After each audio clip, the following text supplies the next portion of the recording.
Speaking of disgusting displays of horrific anti-Semitism, Hasan Piker. Now, Hasan Piker has been really pushing the boundaries of what Twitch is allowed to do, in no small part because Twitch's CEO, I think his name is Dan Clancy, is absolutely obsessed with this Turkish. He cannot get enough Turkish in him. He loves it. Everything that Hasan does is A-okay. Don't worry about it. People have been permanently banned from Twitch for much, much less. But I'm assuming that Dan Clancy just really hates Israel. And he thinks that anybody that supports Israel or doesn't support Israel is good. Everybody who supports Israel is bad. So virulent anti-Semitism from Dan Clancy, CEO of Twitch. Hasan made another oopsie. He said that... how the f*** did I forget his name? It's like Tim Scott. No, Tim Scott's the other one. What the f*** is this? Scott... Oh my god, that's so embarrassing. I know who this guy is. Is it Tim Scott? Are they both Tim Scott? No, Tim Scott is from South Carolina. Who's the Scott from? He's like the governor of Florida. I'm so embarrassed. I know who this guy is. I've known him since before I even had like a podcast or a website because he was the CEO of Healthcare America. Rick Scott, Jesus. Okay, here's the thing that I've talked about before. It's a fact that I've been aware of for a long time because I'm familiar with Healthcare America. In the 1990s, Rick Scott was the CEO of HCA, the largest company owning private hospitals in the United States of America. And what Rick Scott did is he oversaw and perpetrated an immense fraud against Medicare Medicaid, where he ordered that their hospitals bill Medicare Medicaid more money for those patients because the government basically never defaults. So it used to be back in the day that people paid a reasonable amount for healthcare, but Rick Scott got really had a really funny idea where he decided that he would just bill the American government twice as much for any Medicare Medicaid patients. Medicare Medicaid sued over this, and Rick Scott was removed as CEO. Now, Healthcare America and all health providers in the United States charge twice as much anyways. So what happened was that they used to just swindle the government for taxpayer dollars. Now they swindle everybody. And if you go bankrupt, they don't give a because Medicare Medicaid will just pay out. So what the government was really upset about was that they were getting paid, charging extra for them because they would never default on the bill.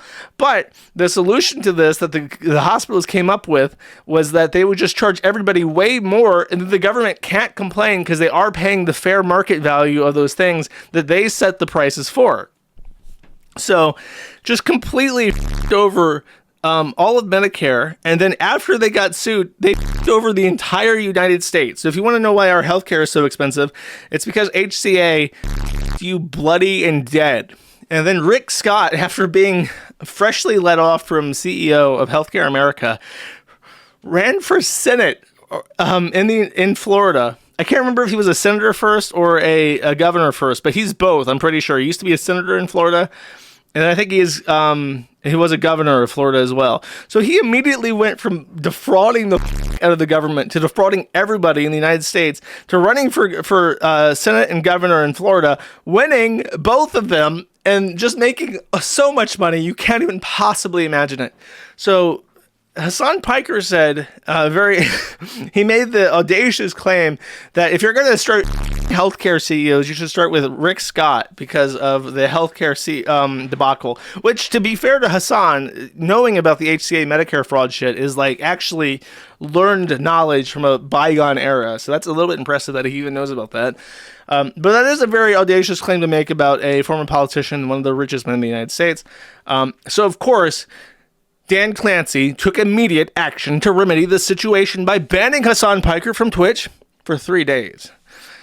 This, of course, would seriously disrupt Hasan Piker more than you think. You think 3 days, that's not that much for calling for the death of like a U.S. politician. That's crazy, bro. That's crazy. So, and it was a really big deal for Hasan because he was set to cover some bullshit that was going to make him a lot of money. So he'd have to miss out on covering that big event, except that Dan Clancy actually lifted the ban after 1 day so he could stream so he could stream the thing and make all the money. So he didn't even get like a 24-hour ban for saying that we should kill politicians in the United States, which, I mean, you know, if that's the way the pendulum wants to swing, who am I? I'm just a precarious observer of these things. I have no control or influence over the world around me. If the pendulum wants to swing in this stochastic terrorist direction, I am but a mere ant looking up at things I don't understand, chat. Just too far out of my realm of comprehension. Got unbanned after 1 day, 3 minutes and 12 seconds. Very, very long ban there. And I have another video. This is a stream full of video content. I love video content. It means I can go to the bathroom, chat. I have watched this, so I'm not going to miss out on anything. I want to apologize in advance, by the way, to my live audience, that this video is disgusting. Not because of anything that's said or shown. There's something really, really wrong with H3's body. He is like burping and gasping for air, coughing up phlegm, like right into the microphone this entire time. And I don't know if that's like, if he's on those GPL-1 weight loss drugs and now he has like digestive issues, or I don't know what the fuck is wrong with him.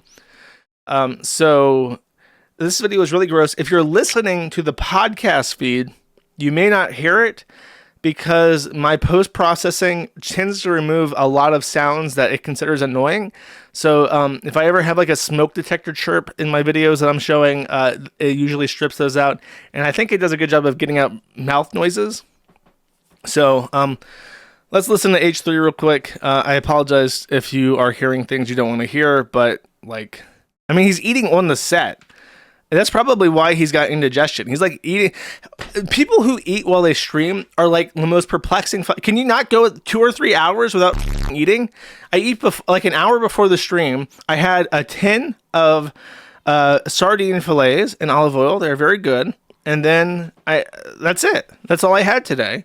And I'll eat after my stream. I don't know why people have to eat on stream. It's really annoying.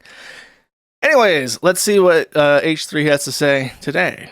What a asshole for putting you in that position, Olivia. You're friends with him. And you don't have to say anything, but like, what a piece of shit. What a bad friend to put you in that position just for some clout. And then it gets people angry at you, like, oh, how can she be friends with him? Which is total bullshit, okay? Olivia did not do anything. And by the way, we were all friends with Adam for a long time until he decided that, like, he could get some clout by being a total psychopath and participate in snark. Like, what a shitty friend. What a little freak, dude. It's just pathetic. So, yeah, he's accused me of leaving pills on the floor. And, yeah, so I'm feeling at a point to defend myself against... Anyway, this guy was saying shit like that Hila's see that she kids, that she went on, like... She's like a IDF baby, all this types of shit. And that's showing up right up on us Nisa's and Idubbbb's feed. My good friends who I stood by after all these years can't find a spine to speak up. You know why? Because they'll get for saying one goddamn thing in our defense. Like, actually, Hila's not a baby. Actually, accusing Ethan of his dog is maybe too far. Because they have mobilized such an insane harassment group that anybody... who says anything, they will attempt to ruin their lives. And once again, I'm the crazy one. It's not bad enough that I have this group of people harassing me and everyone in my life. It's that people outside of this group, journalists, creators, are actively participating in this gaslighting to make it seem like I'm crazy.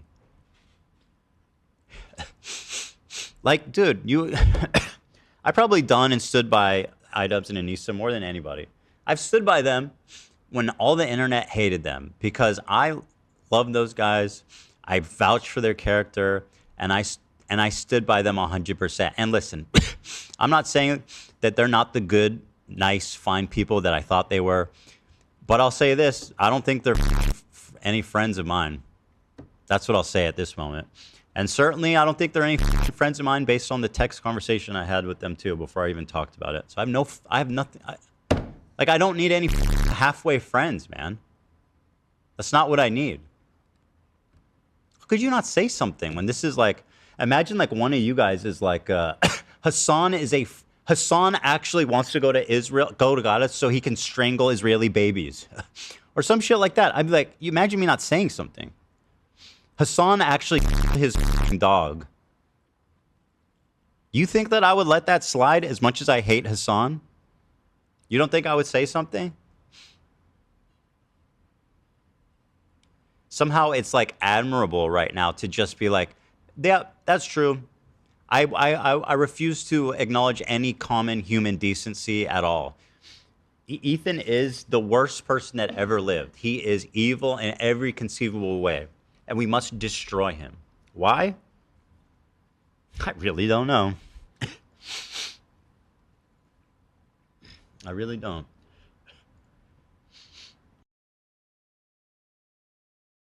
Okay. Ethan is recognizing his position in the world as the young people are becoming virulently anti-Semitic. What's funny, to encapsulate the point of contention here, is that Ethan Klein is very upset that Idubbbz and Ana are associated with people who are very anti-Israel and very anti-him. And that might sound conceited, but there is some context to this where after Ana and Idubbbz started like really ruining their lives together and tanking everything Idubbbz had built and started just being the giant biggest pussies that have ever lived, publicly humiliating themselves, H3 defended him quite a bit. He like really stuck his neck out for Idubbbz. Said that a lot of what Ana wasn't like a negative influence. This was really Idubbbz trying to make a heel turn, trying to be like a good person or whatever. And to reward him for this, Idubbbz has basically sucked up to like the HASSAN sector, because Hassan, I think, is like an amateur boxer. So he's trying to get like Hassan's people all hyped up for Creator Clash. And he sees that as his redemption, is having a really successful Creator Clash with lots of like Hassan people. And then, of course, all of Hassan's people and all the money that they have will watch his show. And that's it. So Idubbbz has made like this really like selfish decision to just allow Ethan Klein to be called a Jewish baby by the people that he's sucking up to, because he's trying to make money and he's trying to redeem himself. So in that way, I actually kind of feel bad for H3, because he really did stick his neck out for Idubbbz, and then he just gets to eat shit for it. I also brought up in the thread how it feels like he's really tweaking, like there's something wrong. And the consensus was from other people that, if you don't know, H3 has Tourette syndrome. He has real Tourette syndrome, and it manifests in weird tics. His like eyebrows wiggle weird. He like closes one eye and makes like a twitchy face. And he just does that in general, like normally, as he's like talking. But when he gets worked up on something, when he's like actually emotionally compromised, he has the absolute worst poker face that has ever existed. And apparently starts flailing about.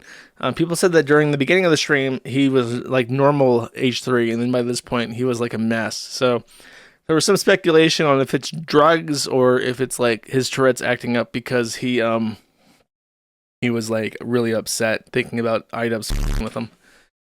So I'll leave it up to you to decide if he's on drugs or not. The response from Idubbbz was, of course, to show H3 that he can give himself the good self-suck. He has a picture of a like AI-generated duck with, imagine hating on me in my room doing this, and I'm in my room doing this, and then here he is practicing the self-suck, getting really close.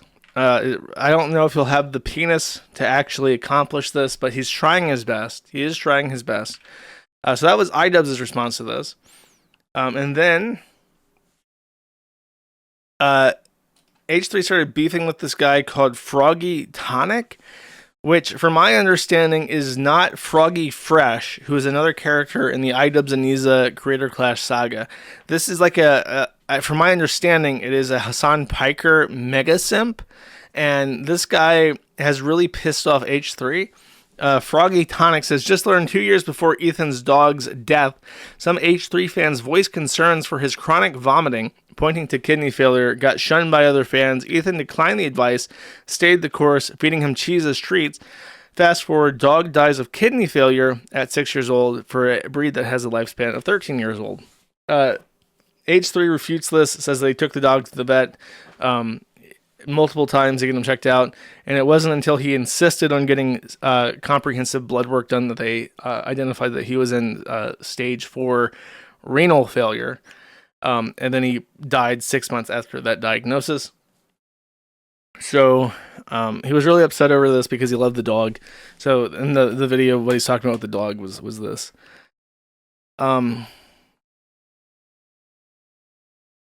These are their messages after this started. Aniza says, I'm collecting all the altered photos of JD Vance like Pokemon cards. Me too. Creator Clash says, which is their brand account, you're going to wish you never stepped into the ring with me. And then there's like a video, like a work video. I forget what you call it. What's the thing that Ethan Ralph does when he's trying to like rile himself up? He does a, it's not a work. That's the name of like the story in the fighting. A promo. They're cutting a promo. They're cutting a promo where the boxers are like, "Look, I'm taking this seriously, and you're going down, Buster." Aniza decides to hype up this hype promo by going, "Let's go, nice guys," which is not very hype. He just says, "I'll move in with you. Let's split it 50-50." Idubbbz says, "Whose bright idea was it to say they're nice guys? They are killers who hate each other." So even Idubbbz recognizes that this promo about nice guys fighting is actually really retarded. And when you're cutting a promo, you should probably want some kind of passion, some kind of anger, relatable human emotions that revolve around fighting. So that's pretty embarrassing for them. There is... Aniza made some salads. I think it has some halloumi, actually. I could eat the fuck out of some halloumi right now. Froggy Tonic responds to this with some bullshit. I don't know who this guy is. I don't know why H3 is making him important. I'm not trashing the dog. I have defended Hila on every point you have mentioned as far as October 2024. I beefed with my own people again and again over you. That's the level of charitability. Just look at yourself. Listen to your words. You are ill. And then Aniza decided the best way to handle this conflict is to get more tattoos. She says, very excited to be heading to LA to see friends and get a tattoo. I need a mini vacation from work so bad. So she has decided that she can't handle the stress and is going to punish herself in the best way she knows how by getting more disaster pinned on her. Then finally, this is effectively the closest thing to a real response to H3 that she posted. I don't want to know people like that anymore, as if there was an obligation, as if I owed you something. So, no, even though you defended us, even though you tried to salvage our careers, I don't owe you anything, H3. Fuck you, you long-nosed dog. Perhaps would be the next word. And that's, H3 News, a Creator Clash going well. I think that someone posted their GoFundMe and they've raised like $24,000 out of like 1 million goal. I think is what's going on with that. So, oh, this is what their actual fans say. Apparently, let's see. Is this H3's subreddit? Yes, it is. Okay, so this is going to be the pro people. Ethan and Hila weren't obligated to defend Ian and Aniza from incel-coded Ian got cucked by a thought campaign a few years ago. I mean, that's not really incel-coded, that's just kind of obvious. But they went out of their way to do it anyways, despite knowing it would bring them more backlash. Wolfman says, that's what's being a friend, or that's called being a friend, but I guess being loyal and compassionate towards your friends is an unacceptable obligation now. Yeah, it's such an entitled response. Actual friends do owe their friends stuff, loyalty, a shoulder to cry on, an ear to listen to, etc. I would hate to be friends with someone who didn't choose to do those friend things. It makes Ian's reputation worse. Probably.